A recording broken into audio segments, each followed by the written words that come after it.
Do you have a Gun Snugs mini scheme? What's happening to Ace the Boss is he's getting draft champions. He gets a different playbook every time, but he sees that Gun Snugs is in a lot of playbooks. This is next level. He's thinking You know ahead. how last week we talked about like, if you are trying to decide between 3-4, 4-3, and you're like a beginner, like you're not ready to get there. Right. This guy's clearly ready to get there. By the way, he's thinking and going, oh, most playbooks have a Gun Snugs. So you got to look at the Gun Snugs, but you got to Yes. think two things. Yeah. You see a unique play like Jet's Drag, that's a great play. But if he gets a different playbook, it's not going to have it.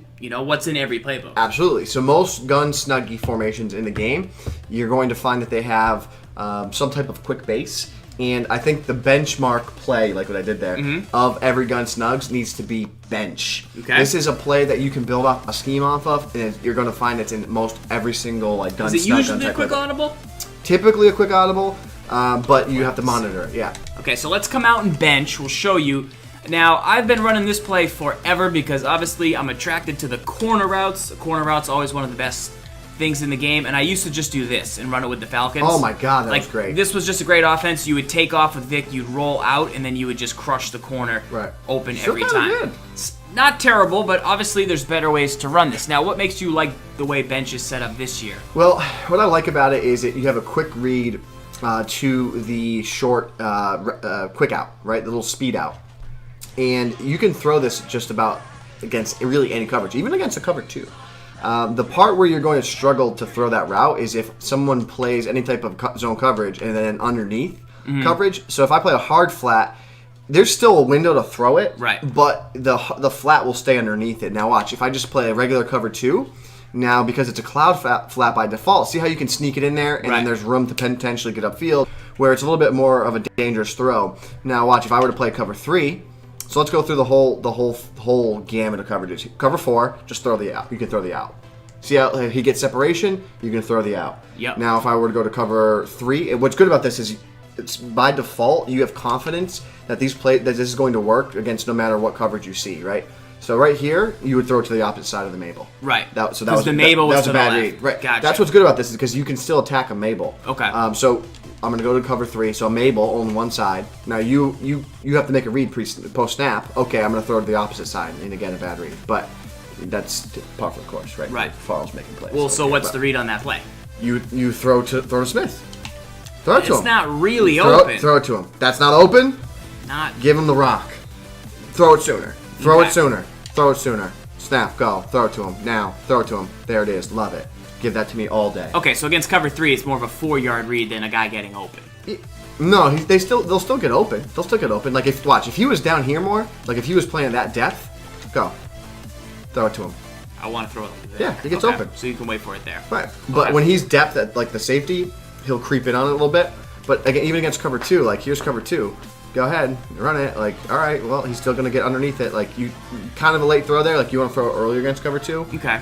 But the key thing to know is, like, against really any coverage, you can throw that route unless they make adjustments to it. Now, if I were to play man, oh, he's going to press me, man.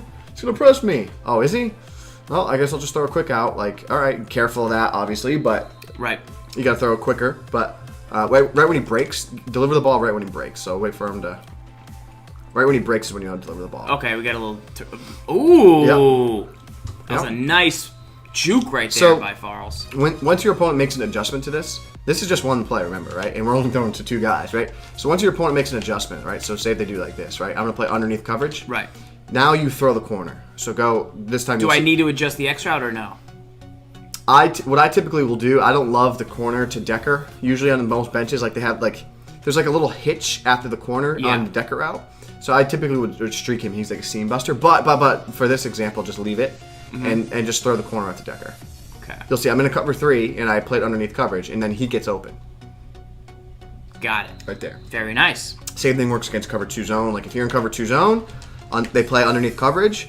Okay, well, deliver the corner. Like that's the whole that's the entire concept. Like deliver the corner. So that's just one play.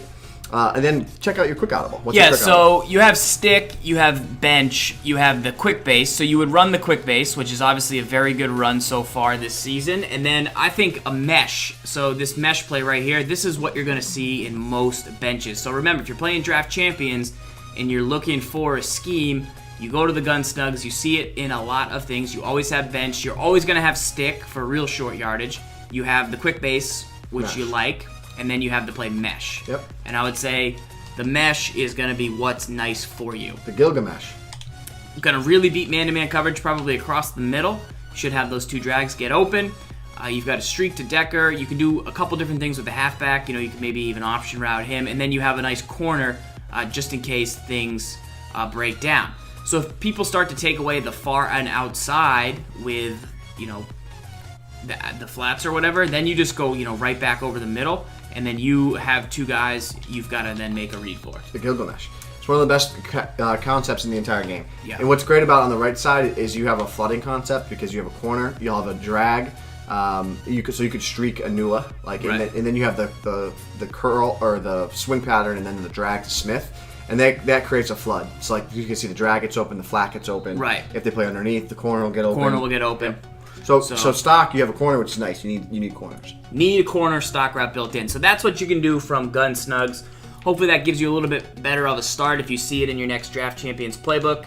And we'll continue to dive into the Jets playbook, but expect to see those plays in most of Gun Snugs formations.